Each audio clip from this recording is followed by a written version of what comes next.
তাহলে আমি শ্বশুর বাড়ি যাই গোস্ত চাপা খাবো না কেমন মাইজি? এত পাপ যে আমার দালাতে দালাতে আসতেছে তাতে আমার সহ্য হচ্ছে না, তুই বুঝতে পারতেছিস না? আচ্ছা তোর ওই শাশুড়ি আর তুই বাবা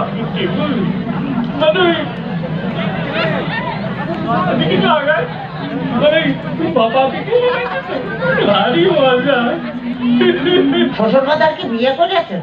একটা কথা শোন, হ্যাঁ বিয়ে করেছি কিনা? বিয়ে না করলে তোরটা আসলো বলতে আমার তোরে কত টাকা। আপনার কোনো ছেলে পেলে হয় নাই শ্বশুর বাজার?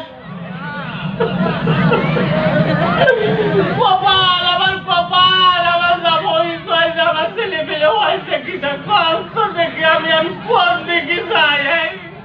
তোর মারিয়ে হয়তো পুরো করে দেবো কিন্তু একটু খাবার দেখেছিস যাই। তাহলে আমি শ্বশুর বাড়ি যাই গোস্ত চাপা খাবো নাকি? গোস্ত চাপা খাবার কি করি? এই যে অবস্থা করতেছ তাতে তাতে তুমি বুঝতে পারছো না তো গোস্ত খাবার কি করি? তোর সাথে মেয়ে বিয়ে দিয়ে আমি ছাই খাইছি ছাই। ছাই খাতে গেলেন? আমার কাছে বলেই তো 10 কেজি চাল পাঠা দিতাম।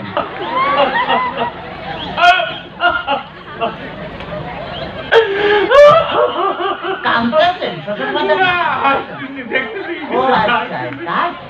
আমার যদি কথা বলিস তোর আমি একেবারে সাথে দিয়ে পাইনি দাঁত ভাঙি বেলা তোর একেবারে দেখছে না। ওই তাহলে তো বললাম যে দাঁত ফেলা দিলে আমি গোস্ত চাপা খাবো না কেমন মাঝে? তোর দোহাই লাগে তোর দোহাই লাগে আর কথা কইছে তোর দুইটা বাতে ধরি তোর দুইটা পায়ে ধরি আর কথা কইছি আর কথা কইছি।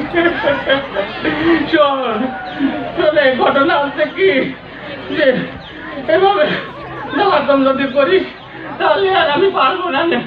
আমি আর 40,000 গ্রাম মেয়ের বাপকে বলবো যোগো মেয়ের বাপরা তোমরা আমার মতো এইরকম হারামজাদা সহলের সাথে বিয়ে দিয়ে না। মেয়ে বিয়ে দেওয়ার আগে বাজে দেখবা যে সেই মেয়ের জামাই ভাত কাপড় দিতে পারে কিনা, জামাই বাড়ি ঘর দূর আছে কিনা, জামাই ঠিক মতো মেয়ের পাশে মানাই কিনা, তারপরেই তোমরা মেয়েকে বিয়ে দিও। শ্বশুর ফাদার শ্বশুর ফাদার আপনি কি ডাক্তারাই অভিনয় করতেছেন?